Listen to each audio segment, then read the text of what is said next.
in different tune at 2 in the morning. They illuminated Haley Cooper's pale face, the dark circles under her eyes, and the single terrifying piece of paper clutched in her trembling hands.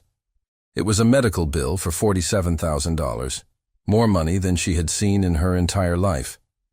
Through the glass partition, her mother, Leah, was a fragile silhouette tethered to a web of beeping machines. Each rhythmic pulse was a reminder that time was a luxury they no longer had. The doctor's words echoed in her mind, a death sentence delivered with clinical sympathy. Without the experimental chemotherapy, Leah had 6 months, tops. With it, a chance. A chance that cost $200,000. Haley didn't even have $200. The last 8 months had been a freefall into hell. The design firm where she'd poured her talent and passion had folded overnight. 2 weeks later, Leah's diagnosis had landed like a bomb. Savings evaporated. Prized possessions were sold. 127 job applications had been sent into the void, met with crushing silence. Now, her diet consisted of instant noodles and the bitter taste of despair. She was drowning. As she stumbled out of the hospital and into the pre-dawn chill, her phone rang, an unknown number. She almost ignored it. "Miss Cooper." The voice was female, professional, and cold as ice. "My name is Jennifer Ross, executive assistant to Mr. Andrew Davis. Mr. Davis would like to meet with you today at 2 p.m. A car will be sent to your address." Haley's exhausted mind struggled to connect the dots. Andrew Davis. The name was vaguely familiar, a whisper from the world of finance she never paid attention to. "What is this about?" "Mr. Davis prefers to discuss matters in person," the voice replied smoothly. "It will be a proposal that could resolve your current financial difficulties."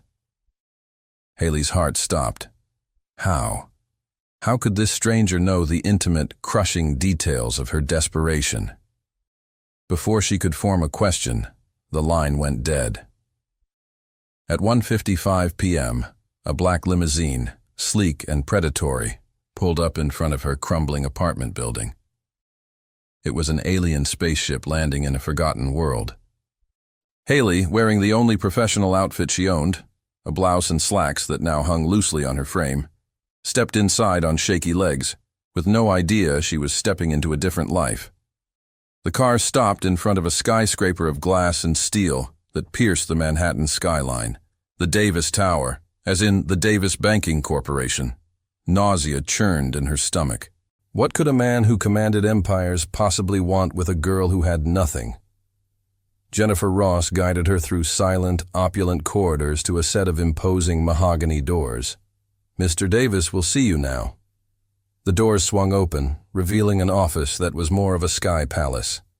And standing before a panoramic window, his perfect profile silhouetted against the New York City sky, was the man who was about to make the most insane and most tempting proposal of her life. He turned. And as Andrew Davis's dark, amber eyes met hers, Haley Cooper forgot how to breathe. "Miss Cooper." Andrew Davis's voice was deep and controlled, but it held an electric current that made every nerve in Haley's body stand at attention. He didn't smile. He didn't offer a handshake. He simply gestured to the leather chair in front of his massive desk. "Sit. We have much to discuss." Haley obeyed, feeling like a pawn on a king's chessboard. He sat opposite her, the vast expanse of polished wood between them, a symbol of the chasm separating their worlds. He studied her with an unnerving intensity that made her want to shrink away, but she held his gaze. Pain had taught her many things, and one of them was how to hold her ground, even when it was crumbling beneath her. "I've done my research," he began, his tone crisp, opening a thin file on his desk. "Haley Cooper, 25. Parsons graduate, with honors. 8 months unemployed. Mother diagnosed with aggressive leukemia. Accumulated debts of $89,000, and growing." Each word was a clinical, precise stab. The humiliation was so intense, it felt like a physical heat on her cheeks. "If your goal is to humiliate me, Mr. Davis, I'm well aware of my situation." For the first time, Something flickered in his amber eyes, a spark of respect. "I'm not humiliating you," he said, his voice devoid of emotion. "I'm establishing that I know exactly what you need, and I can give it to you." Haley straightened her spine. "In exchange for what?" Andrew leaned back, those piercing eyes never leaving hers. "I want you to carry my child." The world stopped. The city noise outside the window vanished. The only sound was the frantic, panicked thumping of her own heart. "I'm sorry. What?" "I require an heir," he continued, his tone as calm as if he were discussing a stock portfolio. "I have no interest in the emotional complications of marriage. I want a clean, contractual arrangement that benefits us both." He laid out the terms with the chilling precision of a surgeon. "You provide me with a child. In return, I will settle all of your debts, fund your mother's complete medical care, including the experimental treatment, provide you with luxury housing for the duration of the pregnancy, and upon the birth of a healthy child, you will receive $500,000 and a permanent design position in my company's real estate division." She was on her feet before she even realized she had moved. "You're insane." He rose as well, but kept the desk between them, a respectful distance. "I am the sanest man you will ever meet. Think logically, Haley. You are drowning. Your mother is dying. I am offering you a lifeboat." He slid a thick, leather-bound folder across the desk. It landed with a soft, final thud. "The full contract. You have 48 hours to decide." Haley stared at the folder, as if it were a venomous snake. "And if I say no?" "Then you walk out that door.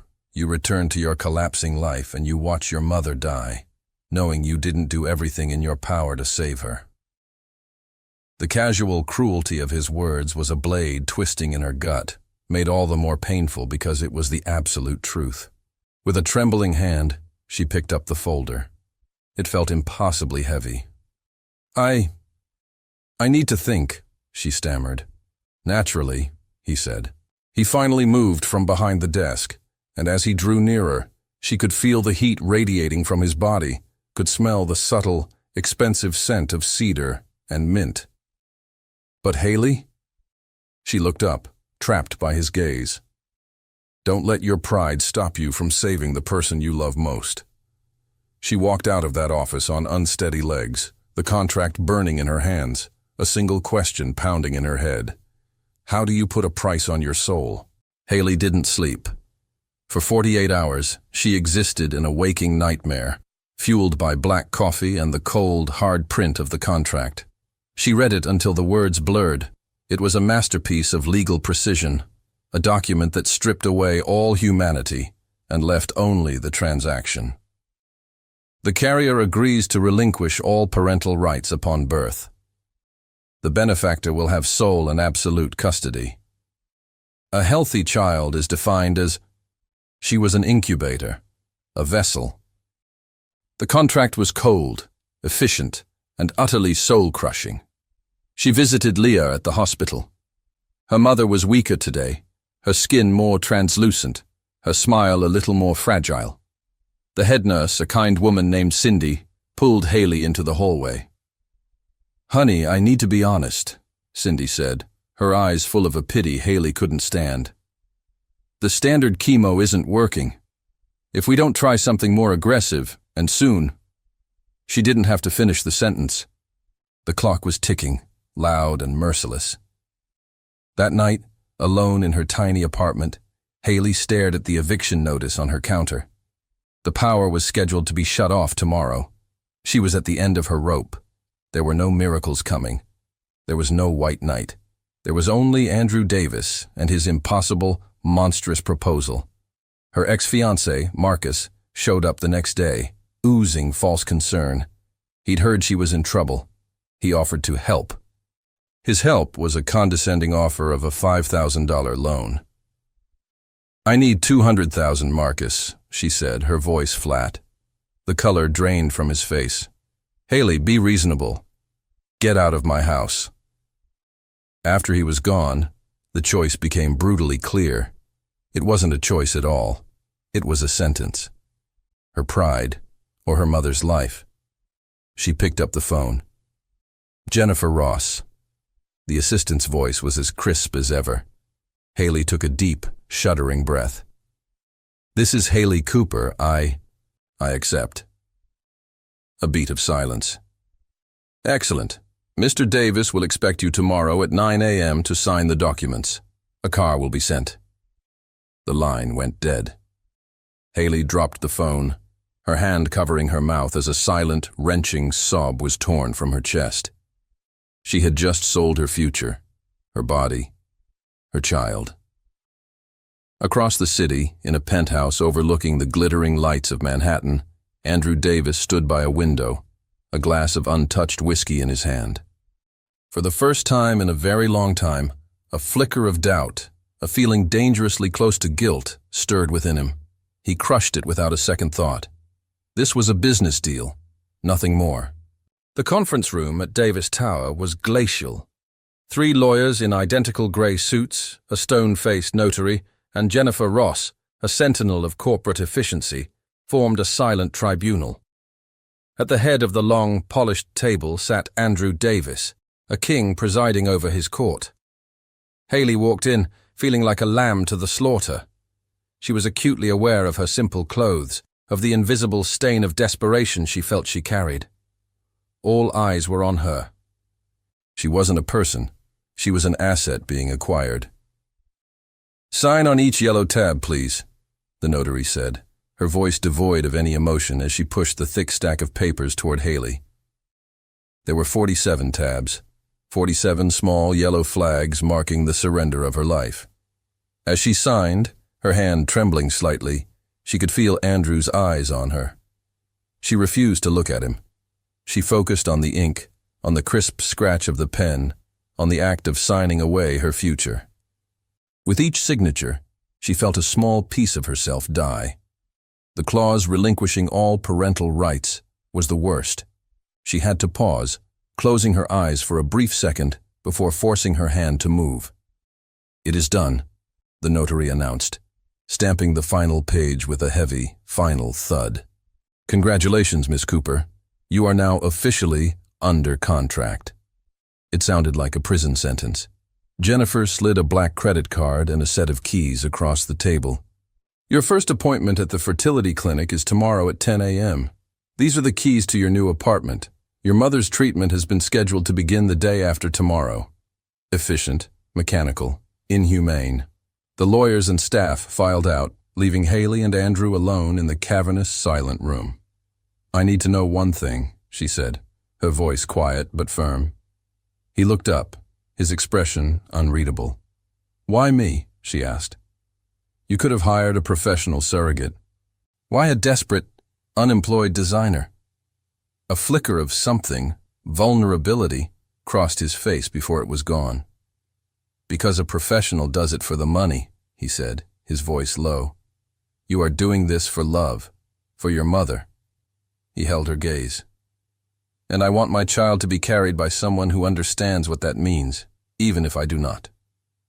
The raw, unexpected honesty stole the air from her lungs. Before she could respond, he stood. "Your apartment is on Park Avenue, fully furnished. Jennifer is at your disposal for anything you need." He was already at the door, retreating back into his fortress of control. "I will see you at the clinic tomorrow." "Andrew," she called out, the name feeling strange on her tongue. He paused, his back still to her. "Have you really never loved anyone?" The silence stretched, thick and heavy. "No," he finally answered, his voice barely a whisper. "And it's better that way." The apartment was obscene. A palace of marble and glass with a view of Central Park that belonged on a postcard. Haley walked through the empty, perfectly designed rooms, her footsteps echoing in the silence.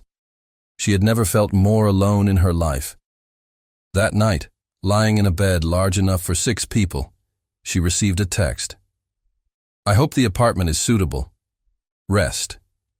Tomorrow we begin. Andrew Davis." She stared at the cold, formal words. Then she placed a hand on her still flat stomach. Somewhere in the near future, a life would begin inside her. Andrew Davis's child. It was supposed to be a transaction, but as she closed her eyes, she felt the terrifying, unmistakable stirrings of something far more complicated. She felt a connection, and it terrified her. The fertility clinic was a world of hushed tones, soft lighting, and the faint, sterile scent of hope. A kind-faced, gray-haired man named Dr. Wilson greeted them, his gentle smile a stark contrast to the cold reality of their situation. "We'll need to run a full panel on both of you today," he said calmly. "Mr. Davis, you'll be in room 3. Miss Cooper, room 5. The clinical separation was a jolt. This was how their child would be conceived, not in a moment of passion, but in separate, sterile rooms, their bodies reduced to a collection of data points. This wasn't intimacy, it was science, and it felt infinitely more invasive. Haley glanced at Andrew before he was led away. She saw a tension in his shoulders, a rigidity she hadn't noticed before. Was the billionaire nervous? The next 2 hours were a blur of invasive questions and cold instruments. Haley felt less like a person and more like livestock being assessed for breeding. Medical history, blood draws, ultrasounds. It was dehumanizing. Afterward, Dr. Wilson sat with her, his expression full of a genuine kindness that broke through her defenses. "I know this is unorthodox," he said softly. "My job is simply to ensure you and the baby are healthy. I'm not here to judge." "Everyone is judging," Haley whispered, the words catching in her throat. "I'm judging myself." "You are doing this to save your mother," the doctor replied, his voice firm but gentle. "There is nothing more noble than that." The simple validation was all it took. The tears she had been holding back for days finally fell. She found Andrew in the waiting room, looking just as emotionally drained as she felt. Dr. Wilson called them both into his office. "Good news," he announced, looking at their charts. "You are both in excellent health. Miss Cooper, your hormone levels are perfect. Mr. Davis, your analysis is exceptional. I'd say we have a very high chance of success on the first attempt." He paused, looking at them over his glasses. "I am required to ask, have you considered natural conception?" Haley choked on air. Andrew went rigid beside her. "Absolutely not," he said, his voice cold as steel. "We will proceed with IVF, as planned." Later, standing beside his car in the parking garage, the silence between them was awkward and charged. They were no longer just business partners, they were biological collaborators, a fact that was both undeniable and deeply unsettling. "The embryo transfer will be in 2 weeks," Andrew said finally, breaking the silence. "Until then, take care of yourself." "You too," she replied without thinking. The words, so simple and automatic, seemed to startle him. He looked at her, a flicker of surprise in his eyes, as if no one had ever bothered to wish him well before. He gave a short, stiff nod and got into his car, leaving her alone in the quiet garage. That night, Haley received a text from him. It was the first one that wasn't about logistics. "How is your mother?" She typed and deleted 7 different replies before settling on one. "She's strong, like her daughter." It took 5 minutes for him to respond. When he did, it was with a question that made her heart give a strange, inexplicable flutter. "My daughter? Have you decided on the gender already?" And for the first time since this whole nightmare began, Haley smiled. "You're pregnant." 2 weeks after the embryo transfer, Dr. Wilson's words hung in the air, both a verdict and a miracle. He pointed to a number on a screen. "Your HCG levels are excellent. Congratulations." Haley stared at the number, her mind struggling to process the reality. Pregnant. A life was growing inside her. Andrew Davis's child. The room tilted slightly. Beside her, Andrew, who had insisted on being there, was pale. "Are you certain?" he asked, his voice strangely hoarse. "Absolutely," Dr. Wilson confirmed, handing Haley a folder. We'll do the first ultrasound in 3 weeks to confirm the heartbeat. Until then, Miss Cooper, here are your prenatal vitamins and a list of restrictions." In the elevator ride down, the silence was deafening. "Are you okay?" Andrew finally asked, his voice tight. "I'm growing a human being for a man I barely know," she snapped, the sarcasm a thin veil for her panic. "I'm just peachy." He slammed the emergency stop button. The elevator jolted to a halt, trapping them in the small, enclosed space. "Look at me," he commanded. She reluctantly met his gaze. His eyes were intense, a storm of an emotion she couldn't name. "I am not a stranger, not anymore. We are partners in this, and I will be there every step of the way." "Why?" she challenged. "The contract doesn't require—" "To hell with the contract," he cut her off, the force of his words surprising them both. He gestured vaguely toward her still flat stomach. "That is my child, and you are carrying him. That matters." It was the most human thing she had ever heard him say. Before she could respond, he released the button, and the elevator resumed its descent. "I'll have Jennifer clear my schedule," he said, the CEO mask firmly back in place. "All prenatal appointments are a priority. I will be at every single one." The first trimester was a miserable blur of morning sickness, crushing fatigue, and a sudden violent aversion to coffee. One morning at 7 a.m., her doorbell rang. It was Andrew, looking awkward and out of place, holding a paper bag. "I read that ginger helps with nausea," he said, handing her a box of freshly baked ginger biscuits. "You baked?"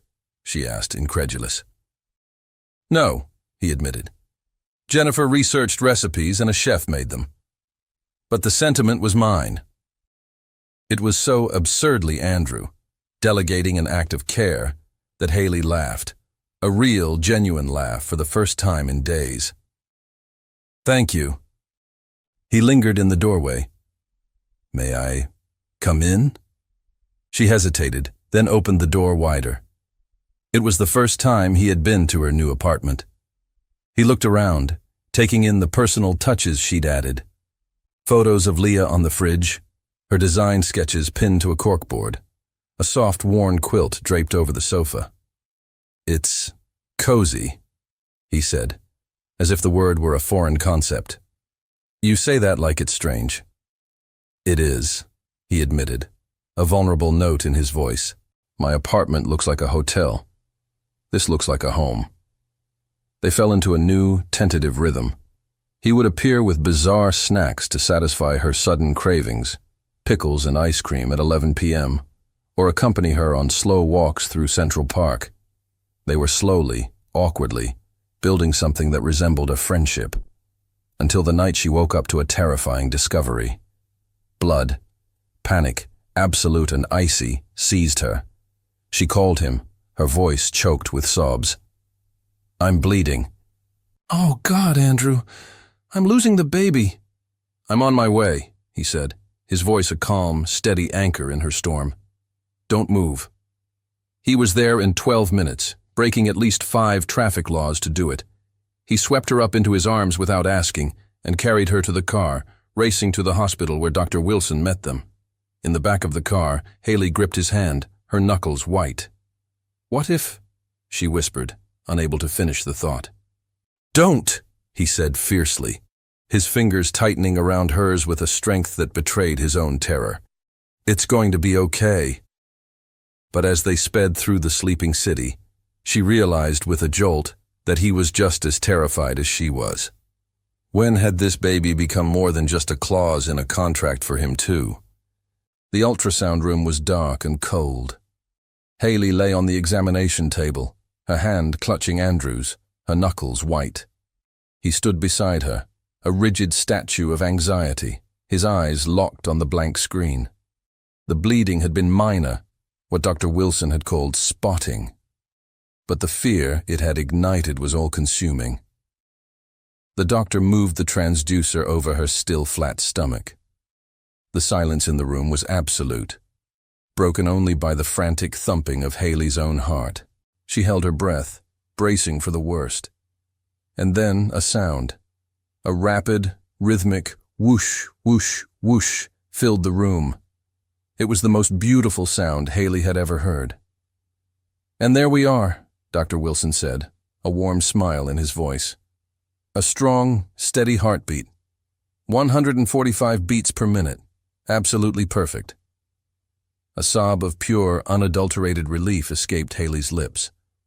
On the screen, a tiny pulsating speck of light blinked in the darkness. Their baby. Not the baby. Not the heir.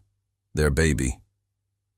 "It's so small," Andrew murmured, his voice filled with a raw, unguarded awe she had never heard before. "The size of a blueberry," Dr. Wilson confirmed, "but perfectly healthy. The bleeding was likely just late implantation. Nothing to worry about." Haley couldn't look away from the screen. In the moment she heard that tiny, galloping heartbeat, everything changed. This was no longer an abstract concept or a contractual obligation. This was a life. Her child. The ride back was silent, but it was a different kind of silence. Not awkward or tense, but full of a shared, unspoken reverence. "I didn't expect," Andrew began, his voice trailing off. "Expect what?" she prompted softly. "To feel this," he admitted, gesturing vaguely toward her stomach. "Anything. I thought it would just be a transaction. But hearing that heartbeat..." He didn't need to finish. She understood completely. In the weeks that followed, a new Andrew emerged. He became obsessed, devouring books on pregnancy and fetal development. He showed up with an enormous, serpentine pregnancy pillow, organic prenatal vitamins that cost a fortune, and announced he'd hired her a personal nutritionist. "Andrew, you're going overboard," Haley laughed, though she was secretly touched by his frantic, over-the-top care. "I am ensuring optimal conditions for the asset's development," he replied, his tone formal, but his eyes betrayed a deeper, more personal concern. One evening he came over with something different, a book of baby names. "I thought," he began, his tone hesitant, "that we could, if you wanted to, choose one together." Haley's throat tightened. "I thought you would decide.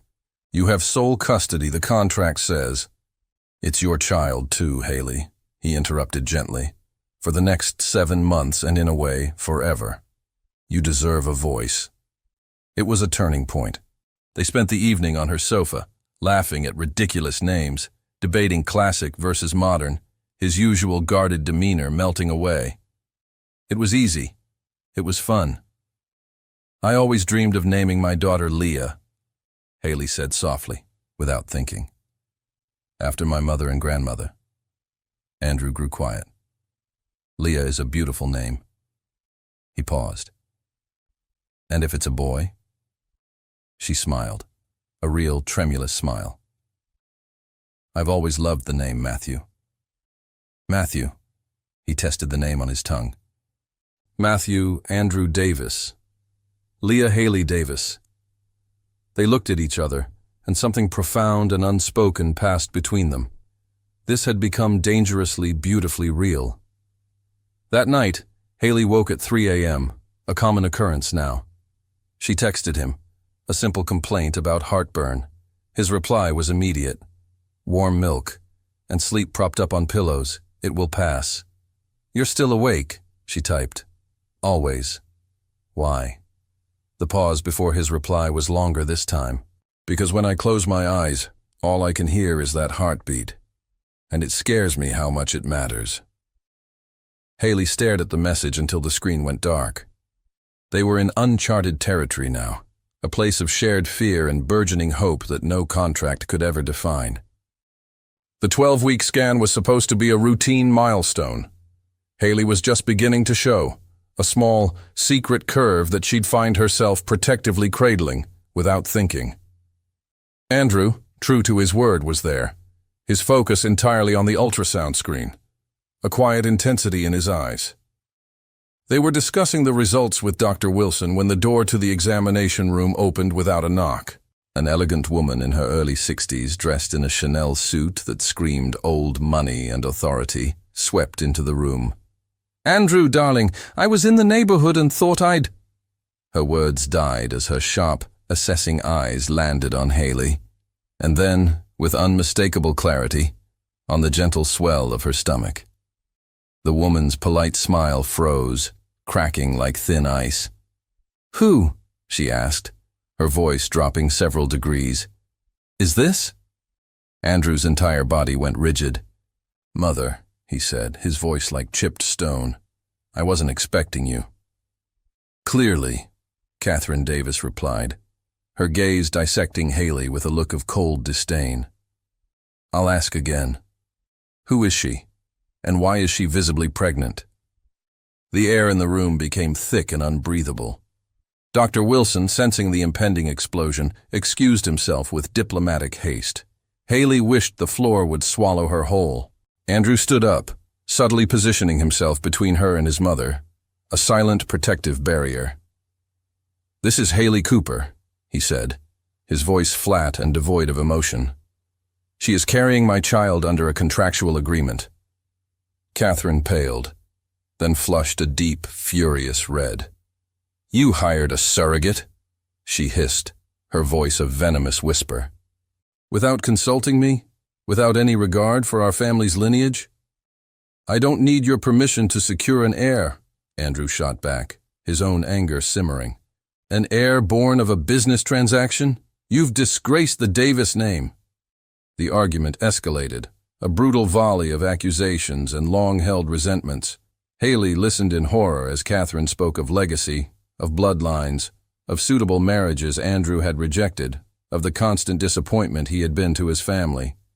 Each word was a poisoned dart aimed at her son. Enough. The single word, spoken quietly but with unshakable firmness by Haley, silenced them both. She struggled to her feet, her hand resting protectively on her stomach. "Mrs. Davis," she began, her voice trembling but clear, "I understand this is a shock, but to speak of me as if I'm not in the room? To speak of your grandchild as if he or she is a bad stock market trade?" She shook her head. "That is unacceptable." Catherine stared at her, momentarily speechless at her audacity. "You have no idea who you're talking to." "I know exactly who I'm talking to," Haley countered, finding a strength she didn't know she possessed.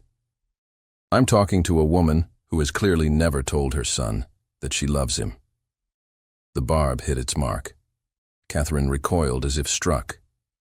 "Andrew may have contracted my services," Haley continued, her voice softening slightly.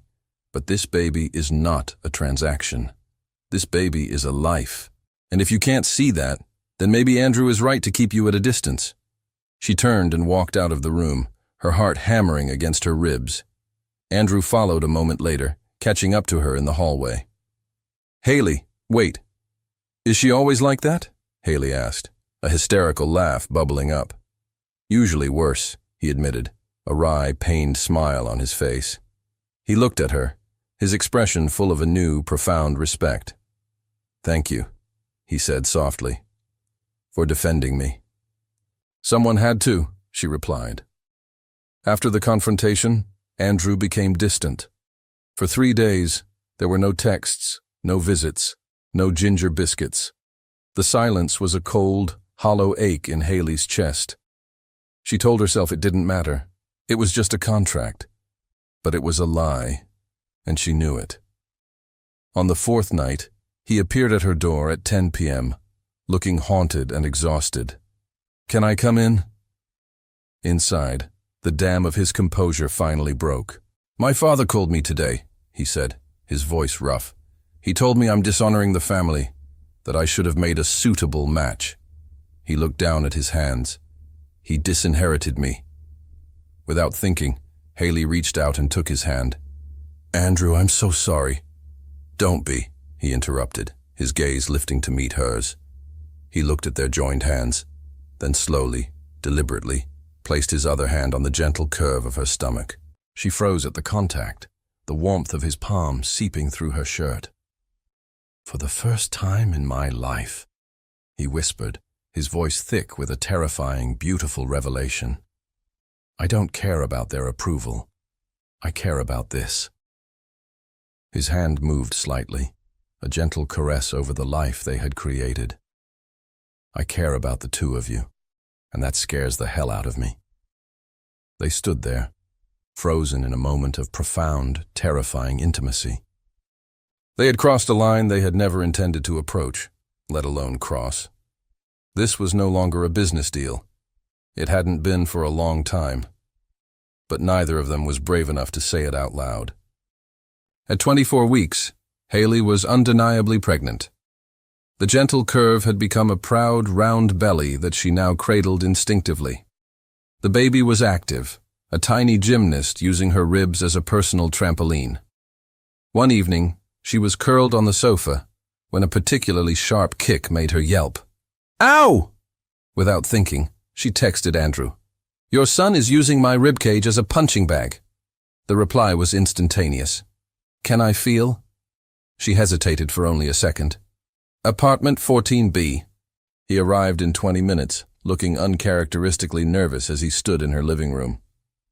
"So, where do I?" he asked, gesturing vaguely toward her stomach. Haley laughed, a warm, genuine sound. She took his hand, a touch that was no longer strange or hesitant, and placed it on the spot where the baby was most active. They waited in silence, and then, thump. A solid, definite kick, directly into the center of his palm. The look on Andrew's face transformed. The guarded billionaire vanished, replaced by a man filled with pure, unfiltered wonder. "That was," he breathed, his eyes wide. "Your son saying hello," she finished for him, her own heart swelling. "Or daughter," he murmured, a slow smile spreading across his face. He kept his hand there, a warm, steady pressure, as more gentle flutters and kicks followed. "They're strong." "Like their father," Haley said softly, the words slipping out before she could stop them. Andrew's gaze lifted from her belly to her face, and the look in his eyes, a raw, unguarded tenderness, made her breath catch. "Or their mother," he whispered. He didn't leave. They ended up on the sofa, his hand still resting protectively on her stomach, watching a nature documentary that neither of them was actually paying attention to. Eventually, lulled by the warmth and the quiet intimacy of the moment, Haley drifted off, her head coming to rest on his shoulder. Andrew sat perfectly still, not wanting to wake her. He looked down at her, the soft fall of her hair, the peaceful expression on her face, the gentle rise and fall of her breathing, the impossible, beautiful curve of her belly where his child was growing. And in that quiet, unguarded moment, the terrifying, world-altering truth hit him with the force of a physical blow. I'm in love with her. The thought was a lightning strike, short-circuiting every defense mechanism he had ever built. This wasn't the plan. This was supposed to be a clean, simple transaction. But there was nothing simple about the way his heart hammered in his chest when she smiled, or the way his entire world now seemed to revolve around the well-being of the woman sleeping on his shoulder. He was completely, irrevocably in love, and he was utterly, royally screwed. Because in 16 weeks, the contract stipulated that this would all be over. She would have the baby, and she would be gone. And he didn't know if he could let her go. When Haley woke hours later, she was covered with a blanket, still nestled against him. Andrew was in her small kitchen, making tea. "Sorry," she mumbled, sitting up awkwardly. "I literally fell asleep on you." "I didn't mind," he said, bringing her a mug. He sat beside her, the sofa suddenly feeling very small. "Haley, I need to ask you something." "Okay." "After," he began, his voice hesitant. "After the baby is born." "What are you going to do?" The question hung in the air, heavy and loaded. The future she had deliberately avoided thinking about was suddenly right in front of her. "The contract says—" "Forget the contract," he interrupted, his voice intense. "What do you want?" She looked at him. at his amber eyes that no longer hid anything. And she knew the truth. She wanted this. This strange, improvised family. She wanted to watch their baby grow. She wanted him. But she couldn't say it. What if he didn't want the same thing? I don't know, she lied. Before he could press her, his phone rang, a shrill, urgent sound that shattered the moment. He answered, his face immediately darkening. When? A pause. I'm on my way. He hung up, his expression devastated. It's Leah, he said, his voice rough. Cindy just called. There was a complication. We have to go. Now. The floor dropped out from under Haley's feet. The ICU was a sterile, beeping hell. Leah was drowning in a sea of tubes and wires, a fragile bird in a cage of modern medicine. The opportunistic infection, her compromised immune system unable to fight, had ravaged her body. The doctors used words Haley didn't want to understand. Sepsis. Organ failure. We've done all we can. Cindy, her eyes red-rimmed, hugged Haley tightly. She's been asking for you, honey. Haley walked into the room, Andrew a silent, solid presence at her back. She took her mother's hand. It was cold and frail. Mom, she whispered, her voice breaking. I'm here. Leah's eyes fluttered open, the effort immense.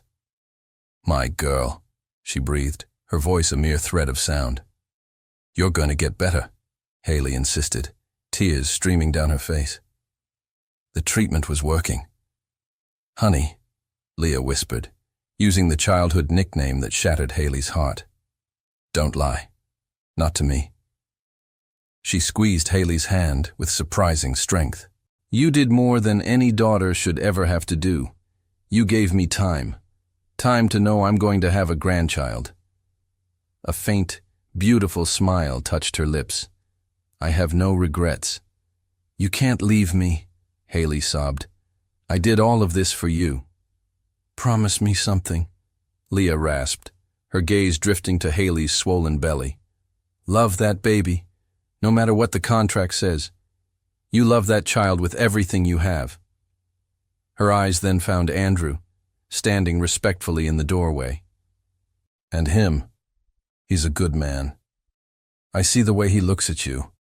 Don't be afraid to be happy. I can't do this alone, Mom, Haley cried. You're not alone. It was Andrew's voice, quiet but firm, from the doorway. He had stepped silently into the room. Leah's smile widened slightly. Take care of her, she whispered to him. I promise, Andrew said, and the weight of that promise was absolute. Leah closed her eyes, a look of peace settling on her features. I'm so tired now. Then rest, Haley whispered, kissing her mother's forehead. I'll be right here. 3 hours later, with Haley holding one hand and Andrew, because it just felt right, holding the other, Leah Cooper took her last, peaceful breath. Haley shattered. The grief was a physical, violent force, and she collapsed into Andrew's arms, her sobs echoing in the quiet room. He just held her, a solid anchor in her storm, his hand protectively rubbing her back as she cried until she had nothing left. The funeral was a small, simple affair. Haley, 27 weeks pregnant and numb with grief, stood by the graveside, her black dress stretched taut over her belly. Andrew never left her side. When it was over, they were the last ones left in the quiet cemetery. She was all I had, Haley said, her voice hollow. Now I'm completely alone. Andrew turned her to face him, his hands gentle on her shoulders. No, he said, his voice fierce. You are not. He placed his hands on her stomach over the life they had created. You have him. Or her. He met her eyes, his own gaze filled with an emotion so raw and powerful it made her breath catch. And you have me. The contract, she started, the words a bitter reflex. To hell with the contract, Haley, he exploded, his voice cracking with a passion she'd never heard. Do you think I still care about that damn piece of paper? Do you think any of this is still just business to me? Then what is it? She challenged, her heart pounding. He stared at her, a universe of unspoken words in his eyes. He was about to answer, to finally say what they both knew to be true, when she cried out, a sharp gasp of pain. She looked down. A dark, wet patch was spreading on her dress. "Andrew," she whispered, her eyes wide with a new, more immediate terror. "Something's wrong. The baby." He didn't hesitate. He swept her into his arms, his own face a mask of fear. Hospital. Now. As he raced through the city, a single thought pounded in Haley's head. 27 weeks. It's too soon. Please, God, don't let me lose this baby too. The next few hours at the hospital were a blur of beeping monitors and hushed, urgent conversations between doctors and nurses. Premature labor, Dr. Wilson explained, his usual calm demeanor now tight with concern. Likely triggered by the extreme stress. We're going to try and stop it with medication, but at 28 weeks... He didn't finish the sentence. He didn't have to. The drugs they gave her made her body tremble, her heart race, but the contractions, after a brief, taunting lull, came back with a vengeance. Haley gripped Andrew's hand, her knuckles white. "I can't lose him," she cried, the words torn from her. "You won't," he said, his voice a fierce, desperate promise. "I won't let you." But they were no longer in control. A nurse checked the monitor, her expression grim.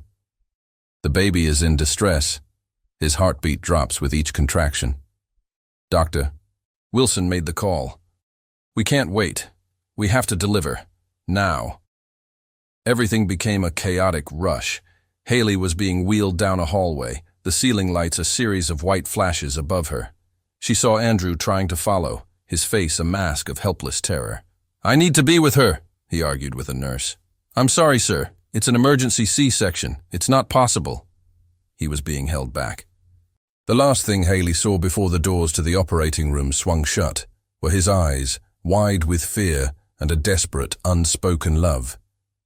He was mouthing something to her, words she couldn't hear but understood completely. "Come back to me. All of you." Then the doors closed, and she was alone. Haley surfaced slowly, fighting her way through a thick, syrupy fog of anesthesia. The first sensation was a dull, sharp ache across her abdomen. The second was a profound, terrifying emptiness where a life had been growing. Her stomach was flat. Panic, primal and absolute, clawed its way up her throat. "My baby!" she cried out, her voice a raw croak as she tried to pull herself up, tangling in a web of IV tubes. "Where is my baby? Haley, calm down! You're okay!" Andrew was there in an instant, his hands gentle but firm on her shoulders. He looked like he hadn't slept in days, his face etched with exhaustion and fear. But he was smiling, a real, watery, beautiful smile. "It's okay. They're okay." "They?" she whispered, the world tilting on its axis. "Twins," he said, his voice filled with a breathless, disbelieving wonder. Dr. Wilson said Leah was positioned directly behind Matthew on every scan. A perfect little shadow. He called it a 1 in a million chance, but here they are. A boy and a girl, Matthew and Leah. He had named their daughter after her mother. The gesture, so full of quiet love, shattered her heart all over again. "They're small," he continued, his voice thick with emotion. "But they're fighters." He helped her into a wheelchair and took her down the quiet, sterile hallway to the NICU. And there, in 2 separate, glowing incubators, lay the 2 smallest, most perfect human beings she had ever seen. Matthew Andrew Davis, 4 pounds, 2 ounces, and Leah Brenda Davis, 3 pounds, 15 ounces. They were a tangle of tiny limbs and delicate wires, but they were alive, breathing. Theirs. "Can I touch them?"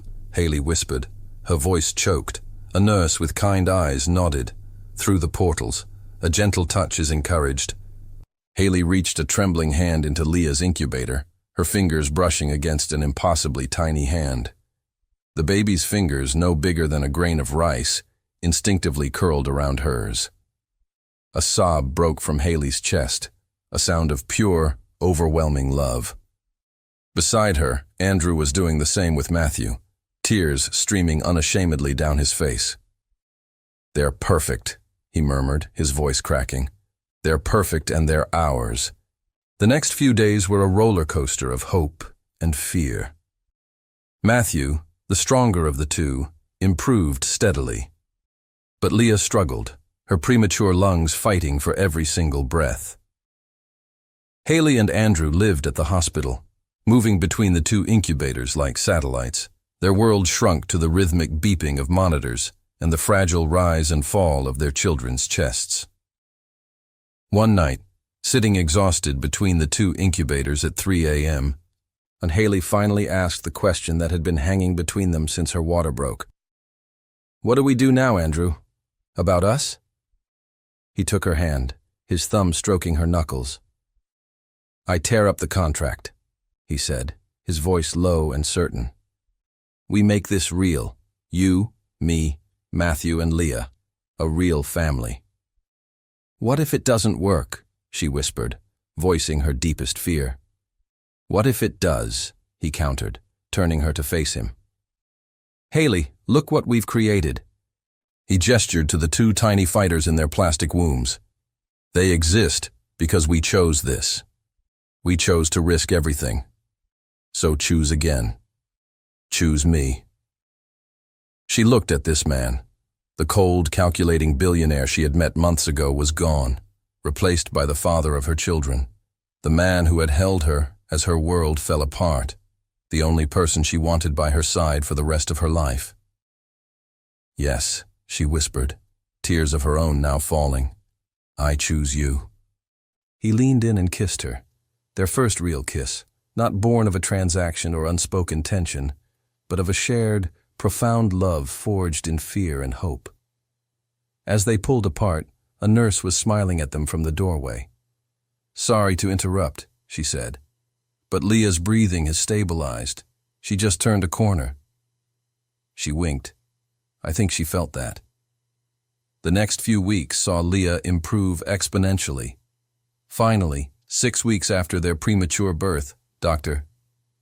Wilson gave them the news they had been praying for. "Matthew and Leah can go home." Home.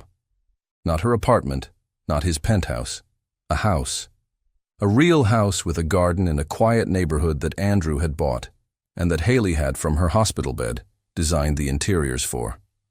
As they were preparing to leave the NICU for the last time, their two tiny miracles bundled securely in their car seats, Andrew pulled her aside. "I have one more question," he said, and before she could even process it, he was down on one knee, right there in the middle of the hospital hallway. He opened a small velvet box. "Marry me, Haley," he said, his voice thick with emotion. "For real this time.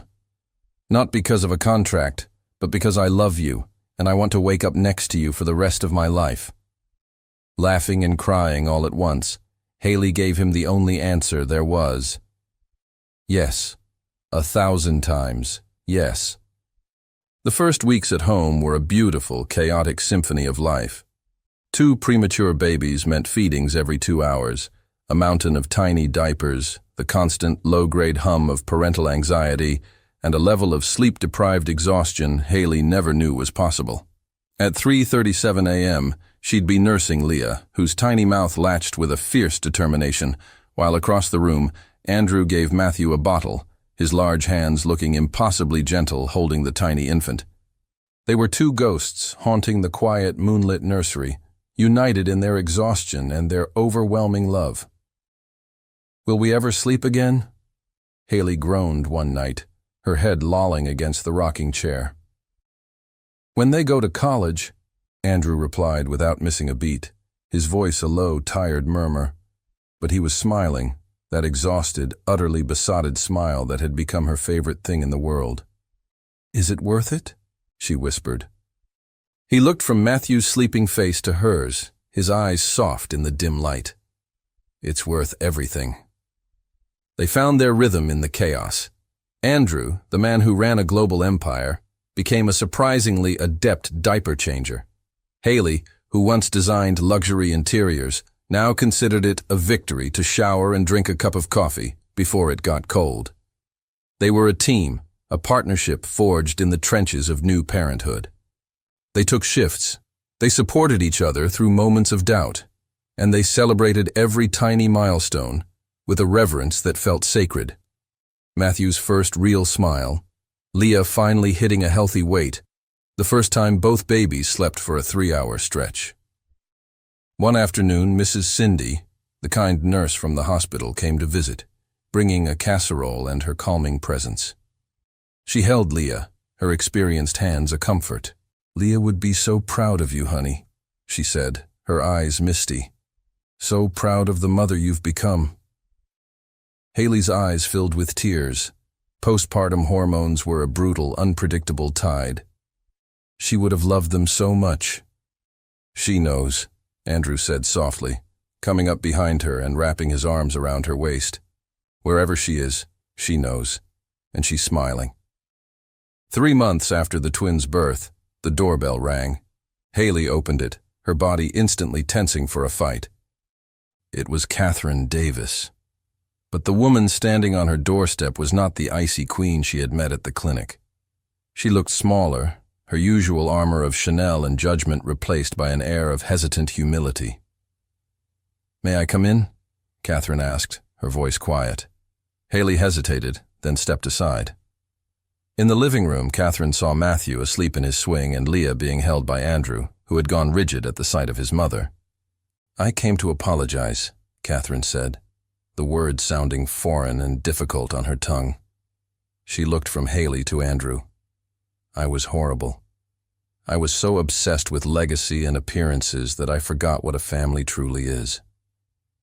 Her gaze drifted to the twins, her carefully composed expression crumbling as tears welled in her eyes. "They are my grandchildren, and I would like to know them, if you'll let me." Andrew and Haley exchanged a long, silent look. He squeezed her hand, his eyes telling her it was her decision. "You can try," Haley said finally, her voice firm but not unkind. "But if you ever hurt them, or Andrew, you are out of our lives, for good." "I understand," Catherine nodded, a look of profound relief on her face. "And I accept." It wasn't a fairy tale ending. It was the fragile, uncertain beginning of a long road to reconciliation. But as Haley watched Catherine tentatively hold her grandson for the first time, she knew that sometimes the willingness to try is enough. The wedding was intimate. They held it in the garden of their home, surrounded by a small circle of people who had become their true family. Dr. Wilson and his team, a tearful Mrs. Cindy, and surprisingly Catherine, who sat quietly in the back row. Matthew and Leah were the guests of honor, sleeping in a bassinet decorated with flowers. When they exchanged their vows, there was no mention of contracts or debts. There was only love. "You saved me when I was drowning," Haley said, her voice trembling. "You gave me a family when I was alone. I promise to love you and to choose you every single day." "You taught me that love isn't a weakness," Andrew replied, his own voice thick with emotion. "It's the only strength that matters. You taught me that family isn't an obligation. It's a choice. I now pronounce you husband and wife," the officiant declared. They kissed, long and sweet, sealing their impossible beginning with a promise of forever. The kiss was, of course, immediately interrupted by the sound of 2 babies beginning to cry in perfect, demanding harmony. Andrew and Haley broke apart, laughing through their tears. It was perfect. It was theirs. The twins' first birthday party was a happy, chaotic mess.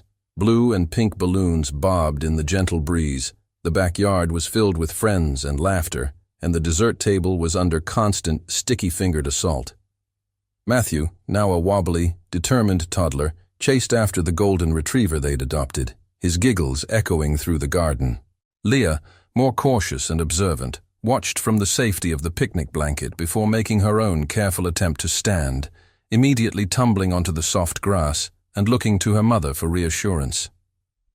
"They're so different," a friend remarked to Haley. "Like us," Andrew said, coming up behind her and kissing her temple. He scooped Leah into his arms, and she immediately snuggled against his shoulder. Perfect in their own ways. In a quiet moment amidst the joyful chaos, Haley stepped back to take it all in. The life she was living felt like a dream she never would have dared to have. A year ago, she was at the bottom of a dark, hopeless pit. Now her world was filled with light, laughter, and the overwhelming, all-encompassing love of her family. "What are you thinking about?" Andrew asked, joining her at the edge of the patio. He had Matthew perched on his hip, a small smear of chocolate cake on the boy's cheek. "About how strange life is," she smiled, her heart full. "How a cold, calculated business deal somehow turned into the warmest, messiest, most beautiful family I could ever imagine." "Not so calculated," Andrew admitted, his voice low enough for only her to hear. He shifted Matthew to his other hip. "I researched interior designers, yes, dozens of them. But when I saw your photo, when I read about your work, your passion for creating meaningful spaces, not just pretty ones, I knew." He met her eyes, his gaze full of a truth he had held back until now. "It was always you, Haley. I chose you before we ever met. And I think I started falling in love with you the moment you walked into my office and refused to be intimidated." Later that night, long after the last guest had gone and the twins were finally, miraculously, asleep in their cribs, Haley found Andrew in the nursery. He was standing between the two cribs, just watching them breathe. "They've grown so much," he murmured, not turning around. "Can you believe that a year ago, they were so small they could fit in the palm of my hand?" Haley came up behind him, wrapping her arms around his waist and resting her cheek against his back. "It's terrifying and beautiful all at once," she agreed. They stood like that for a long time, two parents silently marveling at the miracles they had created. "Haley," he said finally. I want more." She pulled back slightly to look at him. "More? More what?" "More kids," he said, a slow, mischievous grin spreading across his face. "With you. Not right away. God, no, we're exhausted. But eventually. I want this house to be even louder. I want more chaos. More love." Haley stared at him, then burst out laughing. "You? Andrew Davis, the man who didn't believe in love, wants 4 kids?" 5, he corrected her, his eyes dancing. "I was thinking 5. "You're insane!" she laughed, shaking her head. "For you," he said, pulling her into a proper kiss. "Completely." And for the first time in her entire journey, Haley realized she wasn't just surviving anymore. She was living, truly, deeply, and joyfully living.